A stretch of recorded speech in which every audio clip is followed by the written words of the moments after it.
شهر صيام مرحبا شهر صيام مرحبا مرحبا مرحبا نحمده ونصلي ونسلم على رسوله الكريم. اعوذ باللہ من الشیطان الرجیم. بسم اللہ الرحمن الرحیم.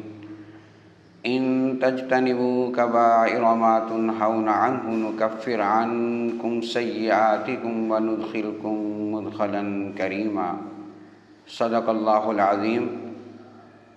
برادران اسلام، سامعین و ناظرین حضرات، رمضان المبارک کا آج 5واں روزہ ہے، 1441 ہجری ہے.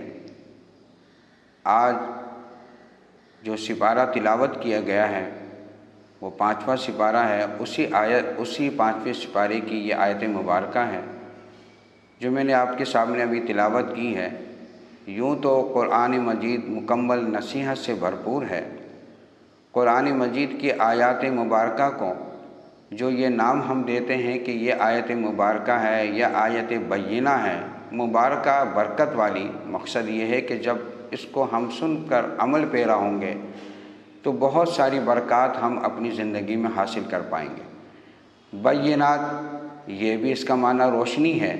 جیسے روشنی سے اچھے اور برے کی تمیز ہوتی ہے، ایسے ہی قرآن مجید کی آیت اپنے اندر وہ روشنی رکھتی ہے، وہ ہدایت رکھتی ہے، وہ رہنمائی رکھتی ہے کہ اس پر اگر ہم عمل پیرا ہوں تو ہمیں اچھے اور برے کی اچھی تمیز پیدا ہو جائے، جو ہماری زندگی کی کامیابی کا مدار ہے. تو تمام آیات مبارکہ اپنے اندر یہ خصوصیات رکھتی ہیں. یہ ان آیات مبارکہ میں سے ایک آیت ہے. ان تجتنبوا کبائر ما تنہون عنہ نکفر عنکم سیئاتکم وندخلکم مدخلا کریما. بہت پیاری بات اور بہت بہترین ہدایت اس میں اللہ تبارک و تعالیٰ نے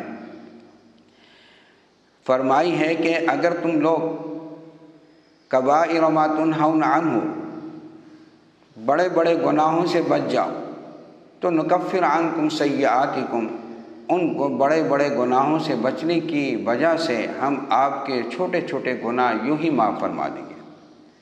تو بڑی اللہ تبارک و تعالیٰ نے زندگی کو ہمارے لیے ایک بڑا آسان فرمایا کہ معاصی فطرتاً انسان کے اندر موجود ہے. ہم کتنی بھی کوشش کر لیں کچھ نہ کچھ معاصی ہو جاتے ہیں. تو اللہ تبارک و تعالیٰ نے ایسا نسخہ ارشاد فرمایا کہ اگر تم بڑے معاصی تک نہیں پہنچے تو یہ جو چھوٹے چھوٹے جو آپ سے سرزد ہو جاتے ہیں تو اس کو ہم ایسے ہی معاف فرما دیں گے. معاف فرمانے کی ایک وجہ تو یہ کہ چونکہ آپ بڑے معاصی کے اندر مبتلا نہیں ہوئے، اس لیے اس کا اجر اور ثواب یہ ہے کہ ہم اس کی وجہ سے چھوٹے چھوٹے معاصی جو ہے آپ کے وہ معاف فرما دیں گے. تو بڑے معاصی سے بچنا یہ بھی ایک عمل ہے. اس عمل کے عوض میں آپ کے چھوٹے معاصی جو ہیں ہم آپ کے معاف فرما دیں گے. تو اللہ تبارک و تعالیٰ کا یہ کتنا کرم و احسان ہے. اس لیے علماء نے فرمایا کہ بڑے معاصی تو بغیر توبہ کے معاف نہیں ہے، چھوٹے معاصی کو اللہ تبارک و تعالیٰ بغیر توبہ کے بھی کبھی وضو سے اور کبھی دیگر نیکیوں کی وجہ سے معاف فرما دیتے ہیں. تو یہ آیت مبارکہ بڑا حوصلہ ہمیں دیتی ہے اور بہت ساری شیطانی وسوسوں سے ہمیں بچاتی ہے کہ ہم سمجھتے ہیں کہ بھائی گنہگار تو ہم ہیں ہی، لہذا بڑے بڑے گناہ بھی کرنے لگ جائیں. نہیں، اللہ تبارک و تعالیٰ ہمیں یہ حوصلہ بھی دے رہے ہیں کہ اگر ہم بڑے میں نہیں گئے تو چھوٹے یوں ہی معاف ہو جائیں گے.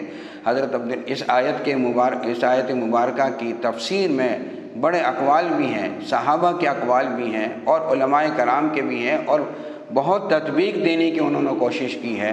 تو ایک مقام پر جب ذرا مشکل پیش آئی ہے تو حضرت عبداللہ بن عباس رضی اللہ تعالیٰ عنہ، جو مفسر قرآن کے لقب سے صحابہ میں اپنا امتیاز رکھتے ہیں، ان سے جب پوچھا گیا کہ یہ کیا ہے کہ اللہ تبارک و تعالیٰ چھوٹے معاصی کیسے معاف فرما رہے ہیں، تو حضرت عبداللہ بن عباس رضی اللہ تعالیٰ عنہ نے فرمایا کہ اصل میں بات یہ ہے کہ کوئی بھی کبیرہ گناہ بغیر صغیرہ گناہ کے انجام نہیں پاتا.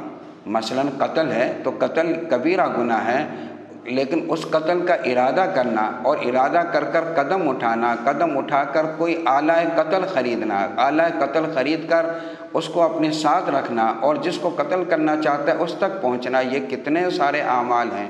اس میں چلنا بھی ہے، اس میں خریداری بھی ہے، اس میں دوسرے ارادے بھی ہیں، یہ سارے اعمال اس کو انجام دینے پڑتے ہیں، تب جا کر وہ قتل کر سکتا ہے۔ اس طرح تمام بڑے کبیرہ گناہوں کی مثالیں ہیں کہ وہ تمام بڑے گناہ بغیر صغیرہ گناہ کے انجام نہیں پاتے۔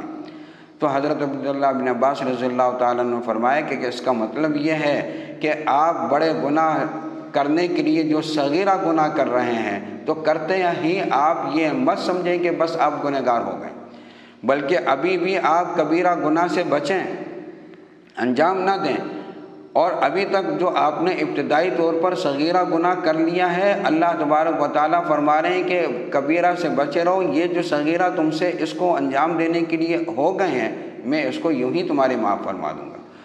اور اس میں گویا اللہ تبارک و تعالیٰ نے ترغیب دی ہے کبیرہ تک نہ پہنچنے کے لیے کہ ان صغیروں کو اس کے بغیر ہی اللہ تبارک و تعالیٰ معاف فرمانے والے ہیں۔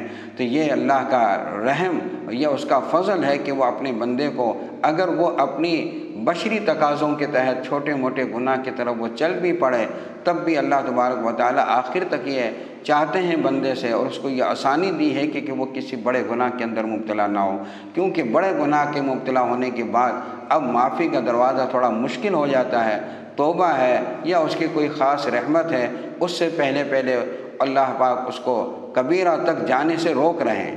تو یہ گویا حضرت عبداللہ بن عباس رضی اللہ تعالیٰ عنہ فرماتے ہیں کہ یہ مطلب ہے اس آیت کا کہ آپ اپنے آپ کو جس درجے میں بھی پہنچے ہیں وہیں سے پلٹ جائیں، وہیں سے پلٹ کر جو ہے مطلب کہ پھر نیکی کے راستے پر آ جائیں۔ تو یہ اس آیت مبارکہ میں اللہ تبارک و تعالیٰ نے ایک نقطہ اور ایک بات جو ہے ہمیں سمجھانے کی اس میں رکھی ہے۔ دعا ہے اللہ تبارک و تعالیٰ ہمیں جو ہے اللہ تبارک و تعالیٰ کی طرف سے دی جانے والی ان سہولتوں کو اور ان چیزوں کو اپنانے کی توفیق عطا فرمائے، اور شیطان کے وسوسے اور اس کے مکاریوں اور عیاریوں سے ہمیں محفوظ فرمائے۔ وآخر دعوانا الحمدللہ رب العالمین۔